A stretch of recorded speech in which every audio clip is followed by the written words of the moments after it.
So as you can see from the title, Echoes in Romanesque France, I make a reference here to objects of Byzantine origins, notably textiles, enamels, as you can see, which were present within church treasures in medieval Europe. It's a very famous topic for art historians because it allows to understand how specific stories, memories, myths can become attached to artifacts which are taken out of the original context and which are brought into this kind of new context. It's not true only for Byzantine objects, but it's very true also for objects of Islamic origins. Usually both, in certain cases, are very interchangeable, at least in the perception that, that persons had during the Middle Ages of these objects. And we'll see how this also plays out.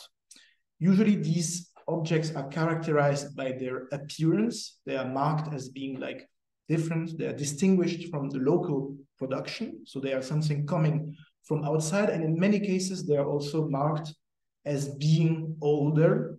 So coming from markedly older periods of production. And this is fairly important because usually it's kind of linking them with the notion of both geographical and historical distance, exoticism, and sometimes associates them also, and this will be very important in many of the church treasures, with a certain authenticity. So a sort of authentic object because it's old, because it comes from far, and this is usually linked with Byzantine and Islamic objects. In certain cases that you might know perhaps better, spolia and objects which are reused in other contexts are also very useful in order to mark the superiority, cultural, military superiority of one region over the other. One of the cases is, of course, the objects brought back from Constantinople after the Fourth Crusade and the let's say, sack and domination of the city, so 1204, where we see appearing many of these objects in church treasures and are here really shown as kind of objects of domination as well. So if we move the slide, which I hope will work, you see one of the most famous of this mechanism, the so-called grotto of the Virgin from the treasury at San Marco in Venice.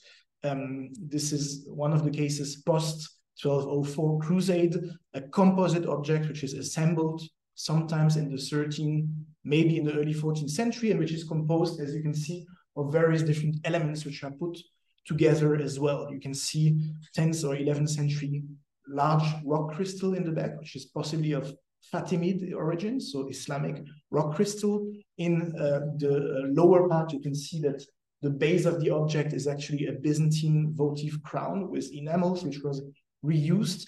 And you can see this figure of the Virgin added into the grotto, which is added directly locally in Venice. Here, it's clear that this is an object which is reusing Islamic artifacts, Byzantine artifacts, in order to mark the city of Venice and the Doge and the congregation, the communities of Venice as dominating players inside of the Mediterranean space.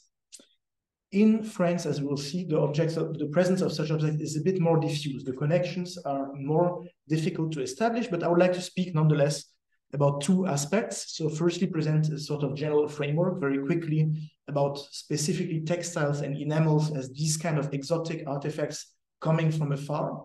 And then I will focus on one case study, so maybe a case study which is not so known to people focusing only on Byzantine studies, the case of Conques, a city in medieval France, which has a certain number of these typologies of artifacts, and which is the case study on which I am working now, because we have a project in Brno which is focusing on this space that we are trying to look at in many different ways in order to integrate it towards the global Middle Ages as well. So between the medieval perspective, and as I said, there will be an ending with the 19th century kind of perception of Byzantium and the reception of Byzantium as well, a topic that maybe, as you know, is blooming in the historiography of the field of Byzantine studies as well. So as I said, in France, the presence of such objects is a bit more diffuse. And in many cases, there is, as I already spoke at the beginning, a sort of overlapping between Byzantine objects and Islamic ones. In many cases, it's not clear, and we don't have sources which are clearly speaking about it, but certainly there is a certain overlapping which happens as well. I show here just two examples that I will discuss. And in most cases, objects coming from like further contexts are linked to earlier presence in church treasures, and less to importations at the local moment. So for example, objects which had been gifted, for example, during foundations in Carolingian times or in Ottonian times when there were deeper contexts, which are then reused in the 11th and especially 11th, 12th, 13th century. So the so-called Romanesque, let's say, period of Europe. They also can come from objects which are brought from different ventures. There is not only the Fourth Crusades, there are also others before which are also bringing many of these materials. And of course, gift exchange practices as well, which come into play. In many cases, I show here just two examples of rather one object or two objects which are coming from a sort of undefinable East, at least when you speak about their presence in monasteries at this time. Many objects are also linked with the conflicts which are happening around the Pyrenees. So especially if you speak about southern France, it's much more going to be linked with the presence of these things in Al-Andalus.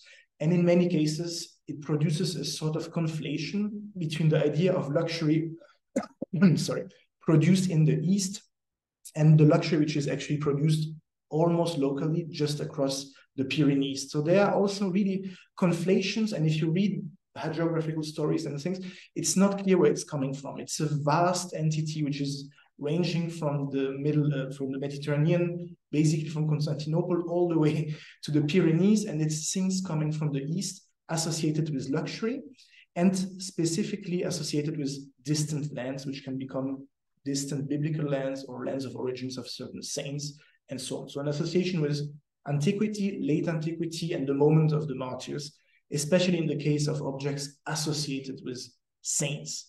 So textiles notably are very frequently associated with the saints because they are wrapping the relics of the saints. These are two examples of objects which were used in this context. And you can see that these are two things which are coming from Far East, from Iran, both cases, Eastern Persia and Iran. You can see here a piece which is even bearing a beautiful inscription, which was kept at the Abbey of Saint Jos and was wrapped around the relics of the saint.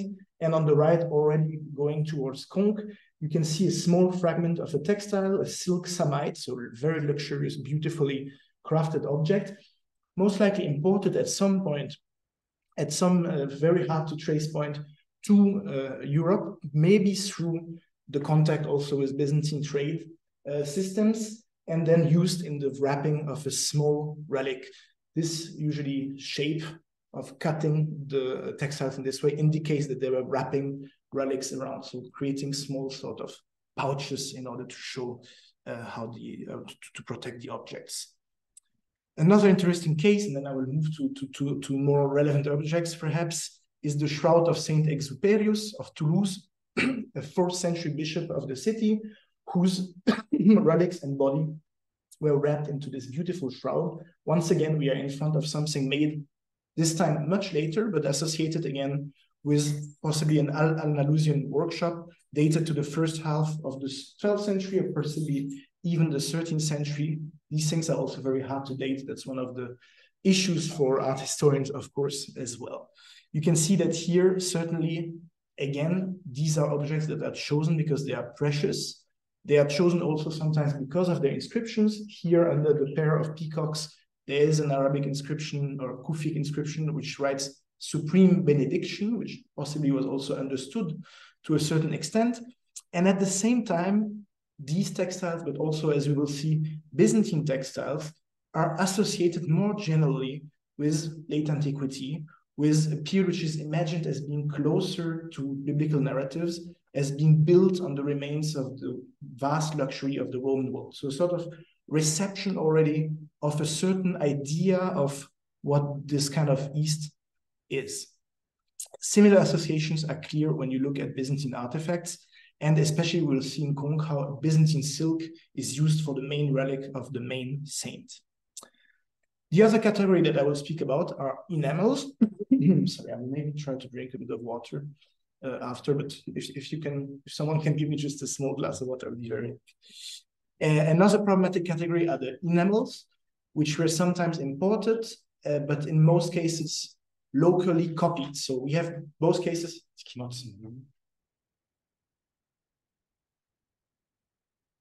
Here, a very famous example as well that you might know already, the Stavlo triptych, which is today at the Morgan Library New York, where we have at the center this kind of reuse of two Byzantine triptychs made in the late 11th or early 12th century, which are framed within a larger triptych. And both the older objects, which are reframed, and the new object are using the technique of enamel as a reference as well to a certain idea of luxury and to a certain idea of, let's say, if to put it broadly, Byzantine Eastern object. We know today that enamels are by no means only a Byzantine production, but they are nonetheless associated, and the technique is associated with a certain form of luxury before becoming much more widespread, especially in the 12th century in the Mosen region and in the Limousin region, where they're kind of creating their own forms of enamel. But nonetheless, here you can see this kind of problematic intersection between the receptions of these objects and the new making. So how does it play out for the case of conch, on which I'm currently working? Well, in conch, we have both categories of objects, and both categories of objects are extremely problematic to place as such. On the one hand, I will just briefly present what is conch. Two of the most famous views on conch are the state of the church today, heavily restored in the 19th century. We know that before the 19th century, the two towers didn't exist. Many things were completely recrafted in the 19th century and reinvented, really. Nonetheless, the tympanon is one of the most famous objects that you can find in basically any art history manual.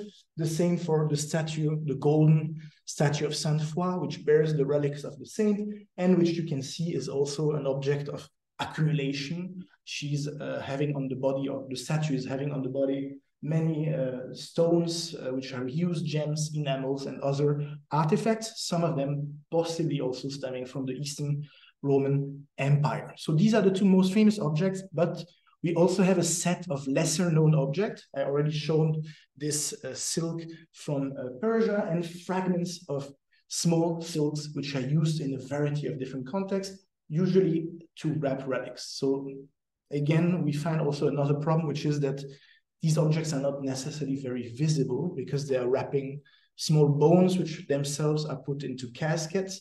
So there is also a question to understand to which extent people were actually looking at these. More striking, I think, and I wanted to bring this object also to the persons here present, is the Shroud of Sainte Foy, an object which is not as well known as it should be. So one of the wrappings around the relics of Sainte Foy, which was wrapped around the skull of the saint. And here we are clearly in front of a Byzantine object, so silk samite, datable more or less on stylistic comparisons to the 10th century, and also thanks to the beautiful purple silk, which is really characteristic of ateliers, most likely of the capitals of Constantinople. So here we are clearly in front of a Byzantine object imported and used to wrap the skull of the saint. So the most important part, because this is the part where the saint was, let's say, finished, decapitated, which is usually what happens with saints. And you can still see also at the center the decoloration that was provoked by the fact that the relic was wrapped there. I had the chance to see those textiles 2 weeks ago because they are being restored currently, and it's quite interesting to see them like this. Most likely they had not been seen in such a way and photographed in such a way since many years, because in the 19th century they were kind of also looked at, but to a certain extent discarded. This is the only piece of textile that we can clearly attribute or clearly link with a relic, because the bishop who found these relics in the 19th century, Bishop Bourret of Conques, one of the great refounders of the cult of the saint in this end of the 19th century, put a small, almost authentica on the silk, took a small piece of it in order to kind of authentify it, and even added a second piece of this checkered stripes that you can see here. And he wrote very clearly, piece of purple textile which wrapped the entirety of the skull, and piece of checkered stripe that encircled the top of the head like a crown. So we have a clear idea of a relic wrapped into the silk, and a clear idea also of the importance of this relic, of this silk, since it wraps the most important relic of the entire complex. The only reason we preserve this specific silk as well is because it was found, as you can see above, in a reliquary chest which had been buried under the altar, sometimes during the religious wars in the 16th century. So it was saved from potential destructions at this very moment as well, and preserves this amazing Byzantine object where we are unfortunately lacking sources to understand its reception. Certainly for Bourret in the 19th century, this is a clear sign. The object and the relic itself are a clear sign of the authenticity of the object, because they are linked with this saint, which is of the age of Diocletian. It's likely that in the 19th century, when Bourret finds this, he doesn't attribute it necessarily to the Eastern Roman Empire, but rather to something even more ancient, possibly a late antique origin, because at this time the research on, let's say, textiles is not as let's say, precise as it is today. The other big category we have there are, as I promised, and I think I still have a bit of time, the enamels. There are two groups of enamels which are quite interesting to look at Conques. I will not look at the second one. You can see that this is a later production, which is definitely local, was never judged as being a Byzantine production. And this second one you can see is mostly visible on the chest where the relics had been found, a secondary phase of the let's say 12, rather even second part of end of 1121. Yeah, that's basically the dating for these is the end of the reign of Abbot Begon, whereas the first of Abbot Boniface, and the first phase is the reign of Begon, which was one of the figures who probably put all these relics together and restored many of the objects. And you can see here that we have a series of objects which have been in the 19th century, especially during the recovery of the treasure and the rediscovery of the treasure, associated with, again, a possible Byzantine production. Scholars, French scholars, even being nationalists, didn't believe that these can be local productions and were saying, yeah, this must be imports.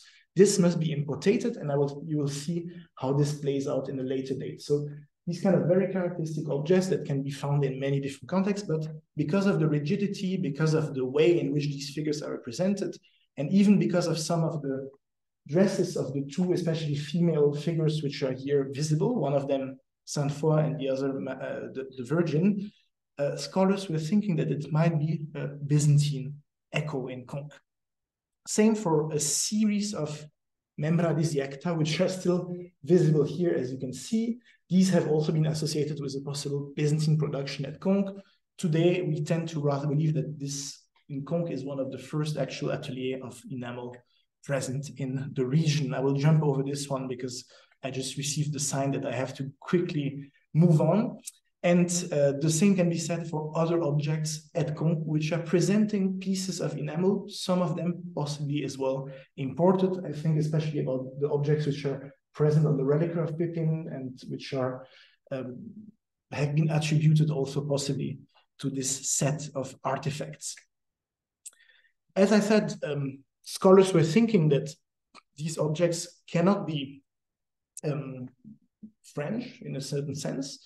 Alfred Darcel, one of the first persons who writes about the treasure, even before the rediscovery of the relics, says that here only the inscription has been engraved, but certainly these enamel, which arrived from Greece or Italy, received only afterwards the inscription, which transformed it into representation. So reuse of Byzantine objects. And then by the end of the 19th century, another idea appears that possibly these things are copies of Byzantine enamels, and that this is one of the first places where possibly Greeks or persons who had the knowledge of how Byzantine enamels are made were copied. These could have been considered as Byzantine imports, but must indeed be understood as local products. Same for other objects of the treasure, which suddenly in the 19th century start to be discussed in terms of Byzantine. And as you perhaps know, the PR or the kind of reception history of Byzantine objects and Byzantium itself is not very good in France at that time. It's rather seen in the tradition of Montesquieu as a sort of decadent entity. And here something changes because suddenly French scholars throughout the 19th century. And with the case of Conques, they see textiles, they see enamels, realize that their art, or the art which is supposed to be national French art, is very Byzantine or very Eastern indeed, and they have to somehow negotiate with these two things.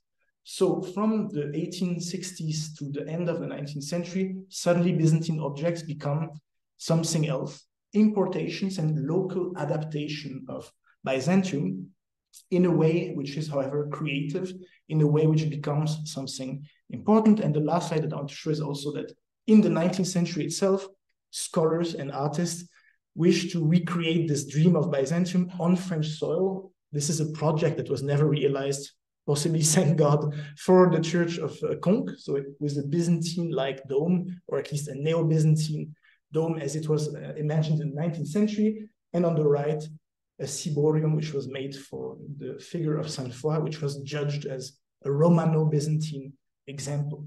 So I would completely finish, but this is just to say that I try to show throughout the medieval reception with one specific case how the notion of Byzantium is very vague in the Middle Ages and becomes even more complicated as a heritage to deal with, because it is such an entity which is in between, but which is nonetheless present on this French soil. And I thank you for your kind attention.